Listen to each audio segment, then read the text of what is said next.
please welcome the incredible Lisa Mayer. Thank you for having me, Renee. I'm so excited to be here.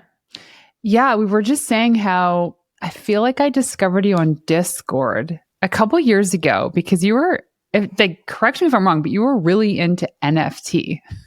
100%. Yep. And that's actually part of the origin story of how I started my company, Boss Beauties. So I think you were like the only woman in NFT at the time that you were actually talking about it. And you were kind of the inspiration for me when I was like intrigued by it because there were people that were doing well with NFTs. And I turned to my husband and I was like, hey, can I just take some of our savings and throw it into some NFTs? And we agreed on a certain amount, but I had to put a certain amount of hours of studying NFTs before we actually pulled the plug. We never did. We never went through with it, but I remember following you. Okay, so you are joining us today because you have a really cool book coming out very soon. But tell us, what is Boss Beauties and why did you start this company? Yeah, absolutely. Yeah. And I'm excited to share more about my book, Boss Beauty, and a little bit about what inspired me to create the book. But let me jump right in and talk a little bit about what led me to start Boss Beauties, a little of my origin story. For the last decade, I had been working in this space of mentorship, building mentorship programs for women and girls in high school and college, and just building a company where I really wanted the company to make a difference in the world. But just like any entrepreneur, if you're an entrepreneur listening, I might not know your business or what you're trying to build, but I know the grit and the hard work it takes to build a business. Because for over a decade, I was bootstrapping my company, trying to build a company, create something from nothing, right? And it was really, really tough and really challenging. I mean, we would have certain milestones that maybe on the outside looked like they were driving success. Maybe they looked really exciting, and on Instagram or social media, it looked like, okay, she's doing well, right? But behind the scenes, what was really happening was really, really tough. And Renee, I know I was sharing a little earlier, even before we started recording the podcast, but I was sharing a little bit about my $7 moment. I've kind of called it my $7 moment because it's a moment I'll never forget. I'm going to actually show you right now on the screen. Actually, you can't really see it. Oh, Here's a screenshot of my bank account, where a moment when I had $7.15 in the bank. And there were so many other moments like that. I mean, I remember getting down to 51 cents. You name it. I mean, the bank account was around that area, right? I did not have a lot of funding. I didn't have access to thousands of people on my team that could help me build the company. It was really tough. And I remember actually another moment, carrying around quite literally a Ziploc bag where I kept quarters in it and change. And I'm like, okay, I have this in my Ziploc. I'm going to try to buy a Subway card or whatever it was. But it was just really tough to build a company and start it from scratch. And as entrepreneurs, right, there are so many moments like that. And maybe you're listening and maybe your $7 moment is not the exact same as mine. Maybe it's something totally different, but you have your own $7 moment, right? I want to inspire other founders to keep going and not give up. I looked down at that bank account, and to be honest, although I was crying and just didn't know if I could do it, I had moments where I felt a lot of self-doubt, didn't know if I could actually make it work. I actually decided to take that screenshot, I printed it out, and I put it on my wall and almost used it as inspiration to keep going, because I thought, if I can keep going, I can later share this story later when I don't have $7 in the bank, and maybe I could motivate someone, even if it's just one person, to keep going as an entrepreneur or with anything they're facing, whether it be their career, their personal journey, things of that nature. So yeah, I had that $7 moment and it really just was tough, but I wanted to use that moment to keep going and later inspire someone else not to quit. So you had this, and how long did you have like $7 in your bank account? I mean, it would go up and down, right? Like I remember I did have some traction where I had clients, and at the time my company we were actually launching different products like makeup bags and tote bags and merchandise. And so we had merchandise we were selling, products we were selling that all gave back to a cause, and they all had a beautiful story to them. But what I would be doing is I'd have to figure out a way to self-fund the manufacturing and, make the products and, manufacture them and then ship them to our clients and our partners at the time. And many times it would take months and months and months to get paid, especially when you're working with a large corporation or a partner where you have to get set up, and even getting set up as a vendor, it takes time. And so there would be times when I used all the cash and capital I had to fund something and waited months to get paid. So it was just tough. And then I'd go up again and get paid on something. But I would say it definitely was for a few years that I would fluctuate and go down and sometimes have those $7 moments. And actually, I won't share who this is, but there was a moment when I just felt so incredibly discouraged because there was a well-known founder that had raised a lot of venture funding. Her dad was a well-known CEO, very famous, very well-known, of a company all of us would know if I mentioned it. But at one point, she owed me a lot of money. I did a partnership with her company and she never paid me. And I just remember being so discouraged. Excuse me. But, you just got to keep going. I mean, it's how many times you get back up. Totally. I remember. Right. So I feel like these things are gifts in a way.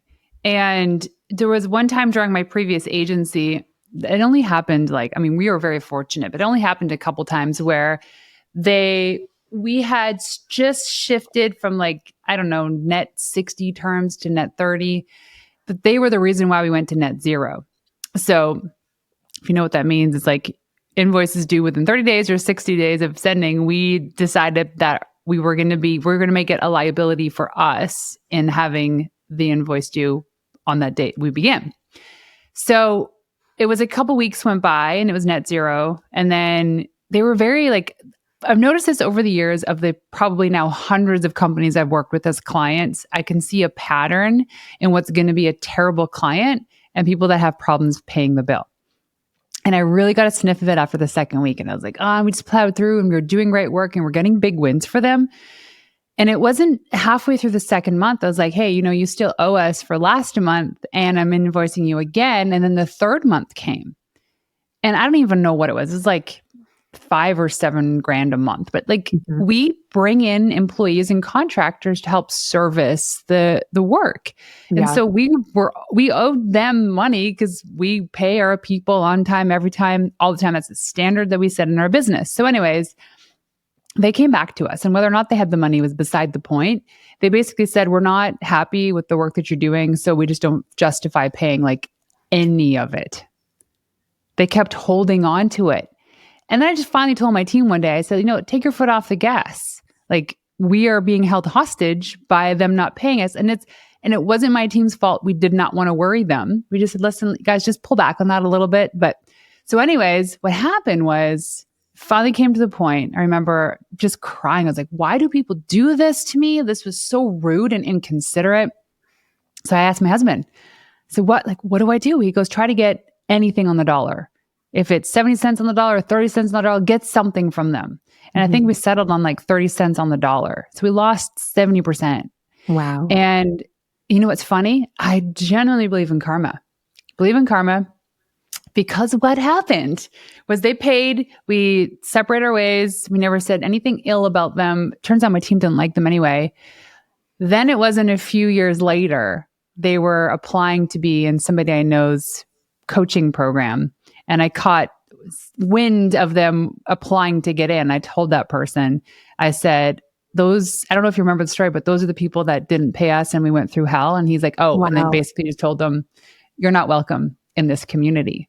Wow. So anyways, you talk about those hellish moments, those $7 moments. That was my $7 moment. That was yours. But you had something really fascinating happened when all of this came to fruition. You had a 24-hour period. Tell us about this really cool moment in your journey of entrepreneurship. Yeah, I mean, entrepreneurship there are so many ups and downs, right? You have, tell me if you agree, first of all, and then I'll share the story. But I'd almost say that entrepreneurship is like 90% of the $7 moments sometimes, or it feels that way to us. And then we have another moment where we're just on the mountaintop, right? And just something really incredible happening, or even miraculous. And so something that happened later, I mean, this was years after that $7 moment, and a lot of the times where I wanted to give up and things that just didn't feel like they were working out, right? There was a time after I had my son, I was a new mom, and things were not working well with my past company. I just still was not able to get the right funding and backing and to really scale and grow it. But at the heart of it, my previous work had always been about mentorship and impact, and I wanted to make a difference for women and girls. That was at the heart of it. So fast forward a few years, and I discovered the Web3 space. And I actually discovered what you mentioned, NFTs. And I started reading about NFTs, and at first I didn't quite understand what an NFT was, but I started researching it and seeing that many entrepreneurs and founders were getting into the NFT space and quite literally starting new companies. I mean, they would launch a collection of NFTs, and they would then almost use that funding, and they'd be able to start a company and really build and scale something, right? So I spoke to my husband. He had found NFTs as well, and we were sitting there one day with, I had my newborn there, and I said, what if we could actually launch an NFT collection that would all be about empowerment? We started talking about names. I mean, I think we threw out 100 names. We finally landed on the name Boss Beauties. And we said, why don't we just try this, right? The worst thing that can happen is that this will just totally fail. It won't be any different than that $7 moment, right? So we decided to give it a try. And it was really, really tough. So for about 2 months, we were working nonstop, working really, really long hours. Again, I had my newborn. I was not sleeping much. Maybe I was running on pure adrenaline or just a little crazy from motherhood. But we worked really, really hard because we had seen many people entering the NFT space and launching NFT collections and making millions of dollars. And I said, if we could do this, we could launch a new company that would also be at that same purpose of empowering women and making a difference. And I said, if I do this, I want to start a scholarship fund for women and girls. I mean, I had all these dreams, right? So we decided to do it. We spent 2 months working on this very, very hard. And finally, in the fall of 2021, we launched our NFT collection, Boss Beauties, with 10,000 NFTs. And people were spending a lot of money on NFTs at the time. I mean, this was really big, right? So the day we launched, it was September 25th, 2021. I still remember sitting there. I had no makeup on. I was like literally in a pair of sweatpants, holding my newborn son on my lap. And we launched the collection, and we sold the whole collection sold out in 90 minutes, generating about $2.3 million What? in NFTs, selling This is about when 2.3 million in NFTs. so this was in September, you said? September 25th. I still remember the day in 2021. I remember my husband and I went to Victoria, BC on a couples retreat, December 17th to the 19th, 2021. Wow. And that's when we were just starting to like get interested in NFTs. And that's when I joined Discord. I think it was the only time I was ever on it. And that's when I discovered you. And you were just launching. And it was like all the buzz. It was like, yeah, everybody was talking about it. And I thought, how this is cool, but I still don't get it. So Yeah. you sold 10,000 NFTs? I did. So, it was a crazy moment. We thought, I was worried they wouldn't sell. I was sitting there on the edge of my seat, not sure what would happen. And I remember someone tweeted it out. There was someone that was really influential in the space, and she tweeted it out and she said, I'm actually on vacation right now, but I am so excited about what Boss Beauties is building. So I am coming back from my vacation to buy these Boss Beauties NFTs. So back up really quickly. So these, and there's probably some people like, what's an NFT? We're not getting into detail there. Yeah. But it's like electronic digital art. Yeah. Say. Yep. Now, did you design these? These are 10,000 women, essentially. Is that correct? So, and I know, so I'll show you some of them right here on our book. But so we have 10,000 portraits of, strong, brave, bold women right here, our Boss Beauties. And we launched them. They have all different careers. We have Olympic athletes, we have superheroes, their CEOs, you name it. 10,000 bios. Yeah, 10,000 unique Boss Beauties characters. We'll call them ChatGPT. Yeah, yep. See, we Crazy, know you right? actually did the work. There's a lot that went into it, and I won't go into all of it right here, but we had partnered with a female artist in France, Marianne Ben Lisa. I saw her artwork and I just loved it. I loved the style of it. I thought it was really bold and vibrant and colorful. And I thought it would fit the type of brand I would love to build, right? So we partnered with her and we actually coded the artwork together. So we had 40 different outfits and careers, and all of this is basically coded together. So you would see the astronaut suit in one asset, and then we'd code it so that it becomes like 100 astronauts, right? With different hair colors. And so we actually used coding, which is really, really cool too. I did not code it, so I have to throw that out there. So then you pretty much dominated diversity in the NFT space as well. And these are very unique designs and very eye-catchy, because like back then it was all about the monkey. Totally. Yep. Right. And I have to say, the contrast is your stuff coming in, and it's bold, and like everybody can relate to it. All the women can relate to it. It's very beautiful. Thank you. Yeah. And I'm excited. You know what I'm excited for? And again, we're not going to dive too much into what an NFT is at this time, but NFTs are a digital asset, right? Digital artwork. And a lot of people don't quite understand them, right? But what we've been able to do now is really make it more mainstream. So we have partnered with Barbie. We launched a digital collectible collection. We're calling NFTs now digital collectibles, but we launched digital collectibles with Barbie, to be able to get it out there to the mainstream. And now our book is actually bringing them into print. So even if you don't understand what an NFT is, you can go get our book.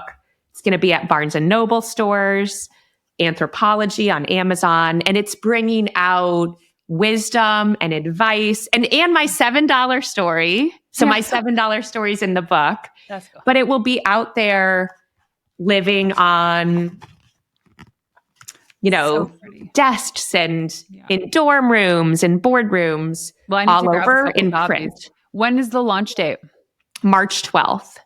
Is that date significant?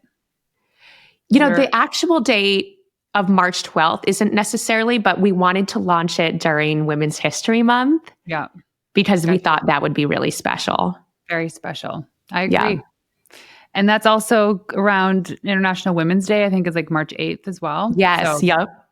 that makes a lot of sense. Okay. So then you essentially pressed to like publish on these NFTs. And then what happened after that? Oh my goodness. I mean, Renee, we could be here for hours, but I want to know like the emotions, the downloads you were getting, the doors that opened. Yeah. You worked with Barbie. Like what happened? You took a chance. You worked your butt off for 2 months, in and out of a decade of like $7 moments, and you're like, all that was leading up to this moment. 100%. Yeah, I had that decade, the decade of $7 moments.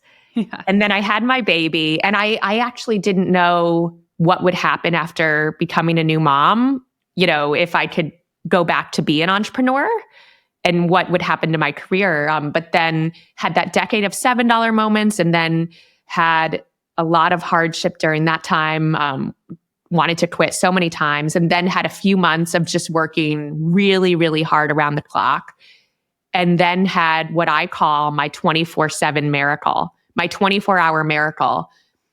And a friend had told me, this is crazy. One of my friends said, I have a feeling that you are going to have a 24-hour miracle, that you've had all this, you've worked so hard for so long, and people have not seen the work, or you haven't gotten your work out there, right?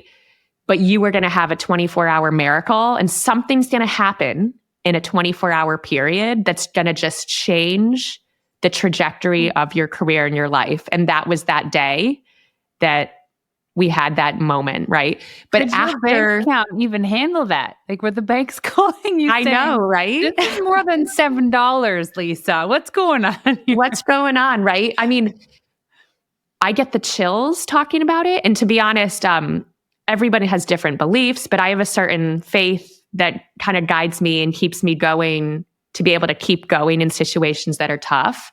So after that 24-hour miracle that I like to say, after we launched Boss Beauties, I remember sitting there in tears, just hysterically crying out of joy and just being really grateful for these blessings, because after that, the company just was really, really growing. I mean, people were reaching out to me.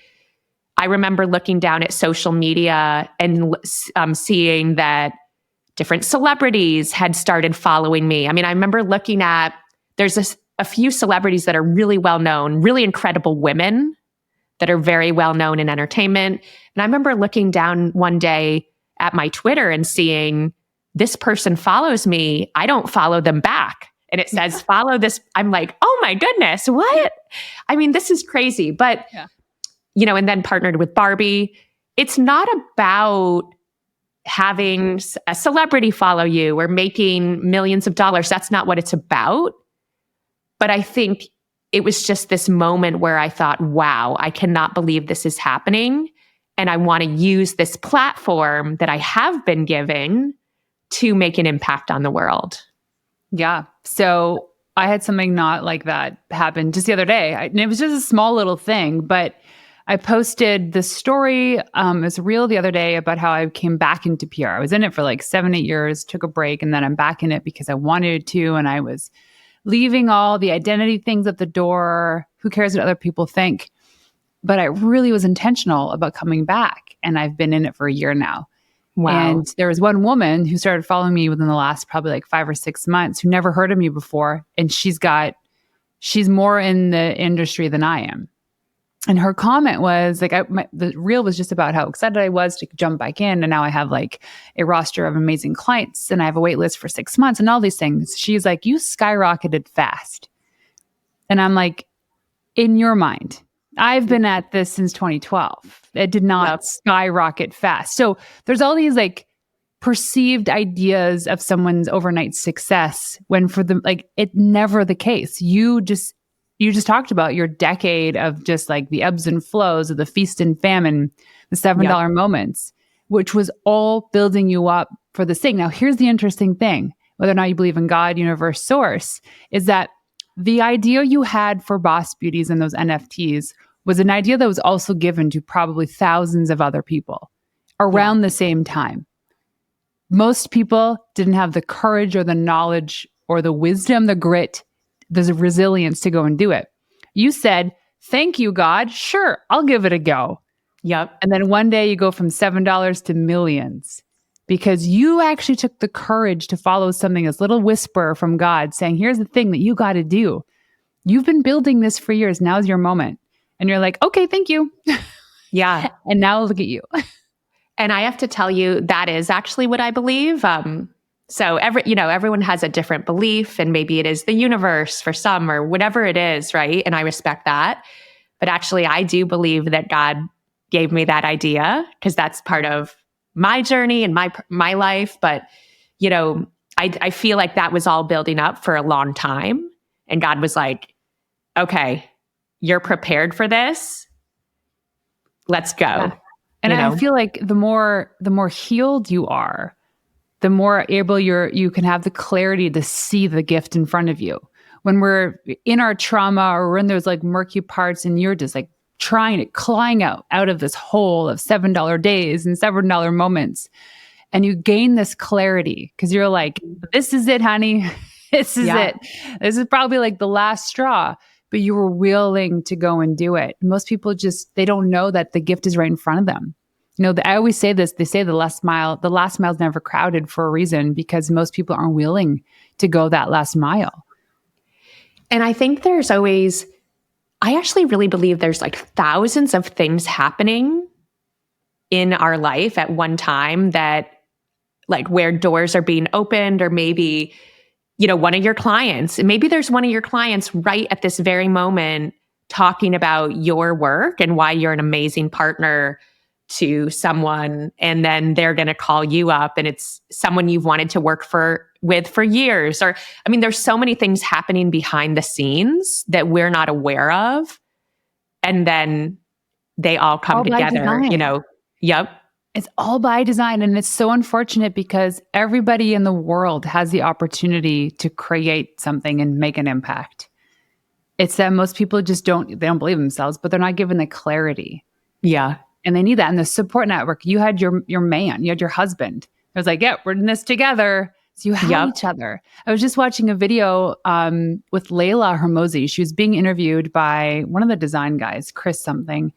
And he's asking her, like, "How did you create $100 million business by the time you were 28 years old?" Wow. And she's like, "Let me break this down for you." And it's nothing we've never heard before. But really, she goes, the foundation of a successful entrepreneur comes down to like the top two things is a support network.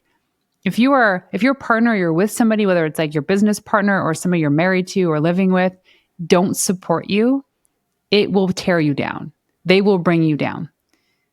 And like, they don't need to be at your level. They just need to be willing to support whatever idea you have and the thing you're working on. And it's like, you guys had each other. Yeah. And that's a beautiful, beautiful gift. It's actually, I mean, it's so beautiful. I have to give my husband, Anthony, who is my co-founder, a huge shout out because he is just my rock and incredible. And he gave up an amazing career. I mean, he had won an Emmy for his directing work. He's partnered on major campaigns with just about every major company out there as a creative director and working in advertising and you name it. And he was really on the up and up in his own career, but he gave all of that up to build my dream with me and to be my co-founder. And a lot of times he's behind the scenes. Yeah. Our company Boss Beauties is all about our mission of empowering women and doing this great work with women and girls. And so a lot of times he's kind of behind the scenes working with me as my partner to build this. And he doesn't always get that recognition or get to be out there, but so I have to give him a major shout out. So let's just double click on that for a second, because I know there's a lot of people that I couldn't even imagine working with my husband. Guess what? Turns out we work together every single day. And I didn't even know that.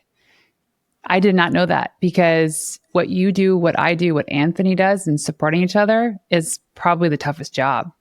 Yeah. And over the course of a month, my husband's gone for 22 days right now in this season. And I'm full-time in my business, full-time at home with my kids and my dog. And that is not easy. But in recognition of what he's trying to achieve, the impact he's trying to make, which I think is such a beautiful thing. It's like, of course, I'm going to be that support.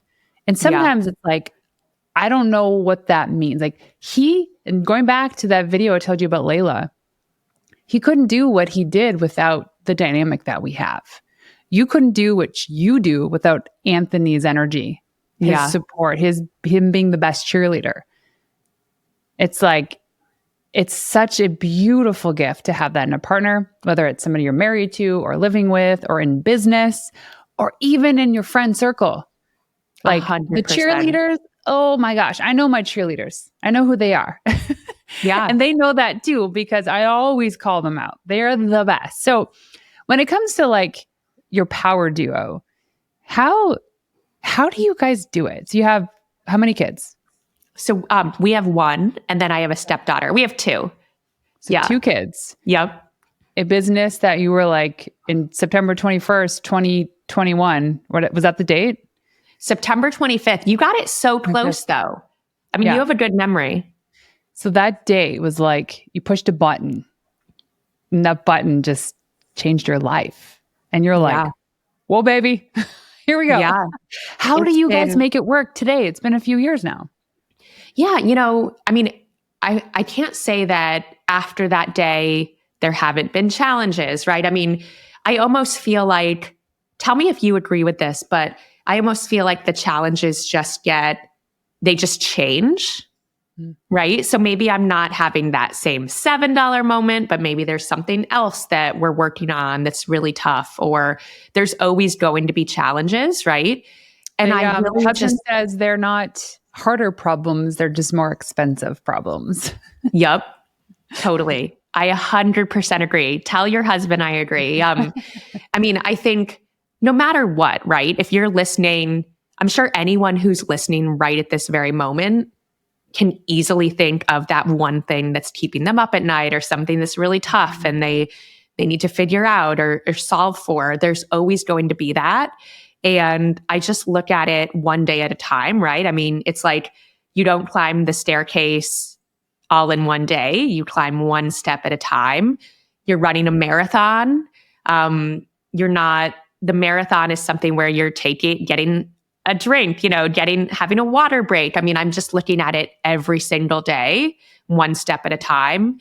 And before you know it, you have climbed that staircase. So I'm just taking each day at a time and giving my very best, and, we'll figure it out. Right. Now, do you guys implement interesting systems at home to support what it is that you do? Because I know like entrepreneurial couples, if people that have the 9-to-5 job, which there's no disrespect, by the way, we need those people that love what they do. It's a different dynamic. So what do you guys do at home that's probably different than what most other people do? Yeah. I mean, we often think about like who's going to pick up. I'll do the bedtime, so for my son Hudson, I do the bath. I give him the bath and I tuck him in and put him to bed.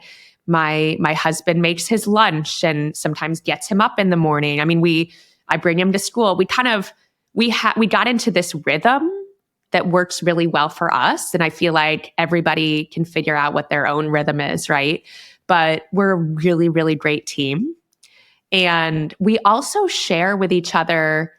The other day, my husband wrote me and said, he just sent me a quick text. He's like, because he wasn't here at the time. And he said, today I'm at like a 30%. It's a tough day for me.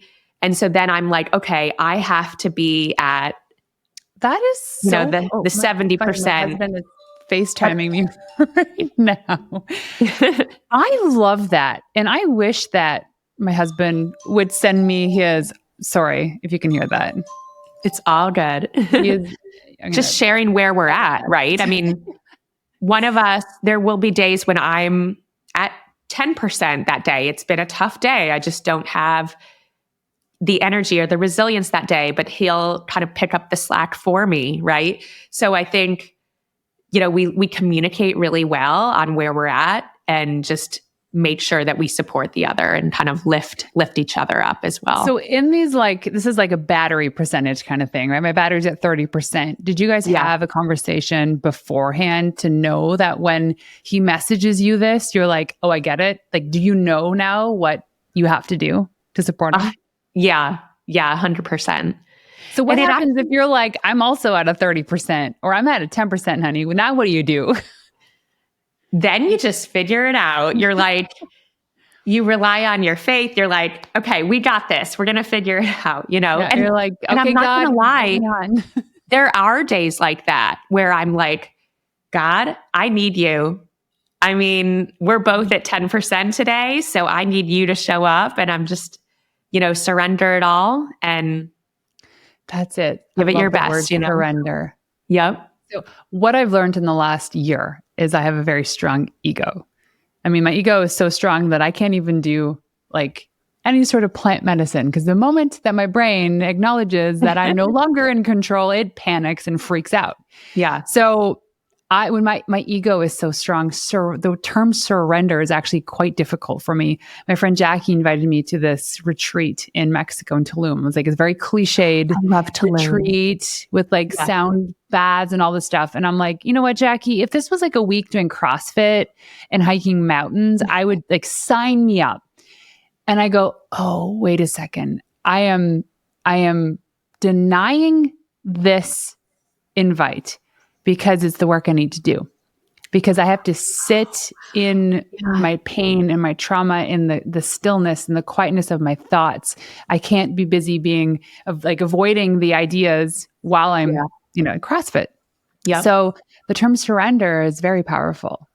And I feel like it's actually the through line of this conversation. You almost just surrendered to everything that was brought to you. You're like, yep, here we go. We're doing this. Yep. Just surrender. You're so right. I mean, that one word is a lot of times what I've done, just surrender it all and say, okay, because there are going to be things, there's so many things we can't control, right? There's a lot out of our control, but you can control how you react and how you show up in that circumstance. Yeah. So I totally agree. I love what you just said. Jesus, take the wheel. Yep. I'm definitely. But I feel like the people that I know that surrender the most are the most emotionally mature. Yeah. And they can handle stuff way better. I'm learning. It's a process. I say ABC, always be curious. And personal development isn't a weekend course. It's a lifelong journey. Okay. So I want to come back to the word grit because there are moments in all of this. Where did you feel that your grit served you best in this journey from $7 in your bank account to millions? Oh my goodness. I mean, I would say it was something that showed up every day, right? I mean, there's some new problem almost every day to face and build when you're an entrepreneur. And I learned a lot about grit from my dad and my mom.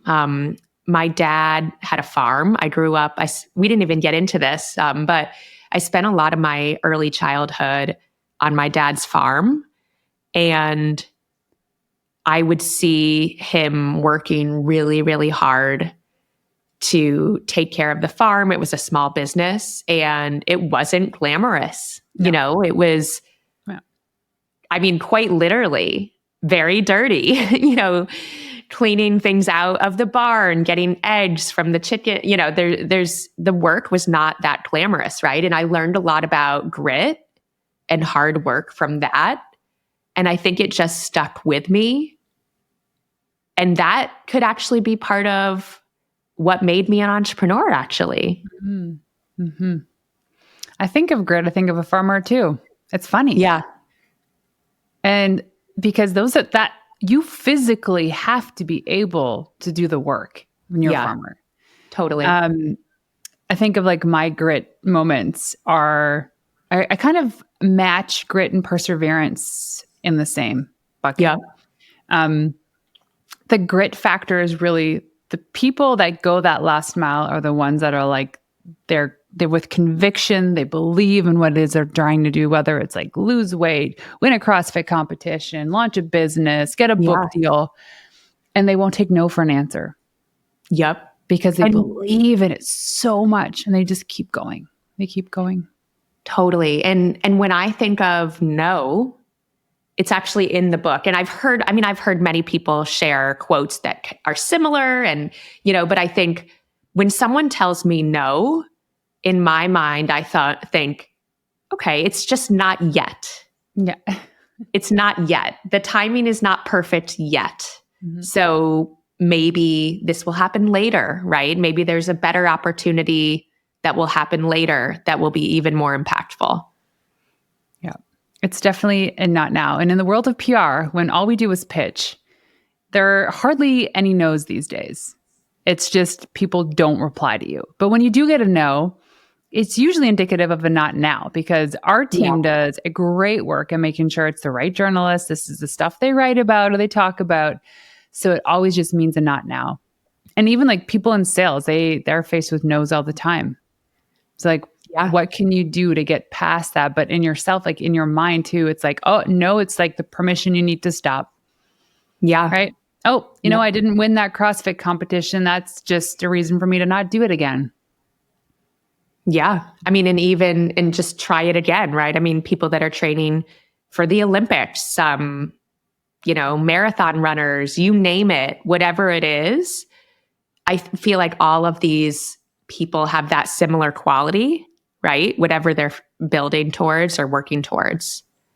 The grit factor. I love it. It should be a show on like Netflix. Like they have a show called The Floor is Lava. And we should make it, right? Yeah, we should be. Yeah, we should. We should start a show called The Grit Factor. And it's like, can you actually persevere past 7 no's?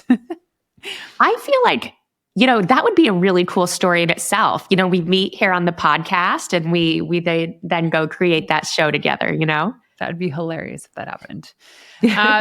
Okay, so your book comes out March 12th called Boss Beauty, and people can go to Barnes & Noble, Amazon. Where else is it sold? So it'll be Barnes & Noble and Anthropology stores in store and then on Amazon.com.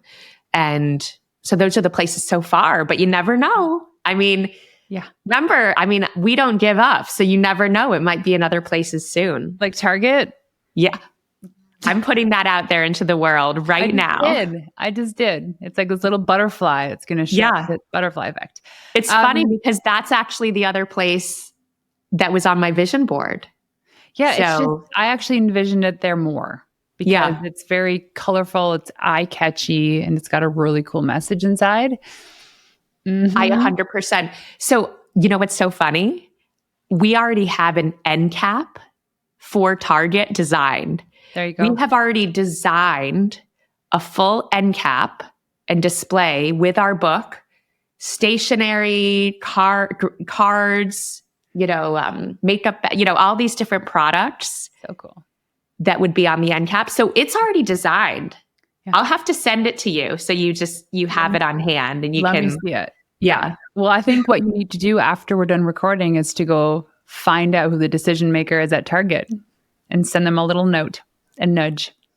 I already have them actually. So I'm going to do that. What are you waiting for? Let's go. I'm on it. And you know what? Then maybe we should record a podcast episode together after it's at Target. It'll be a follow-up. There we go. It's going to happen and it's going to be amazing because you're a boss beauty. So Lisa, if people want to go online to find you, where can they go?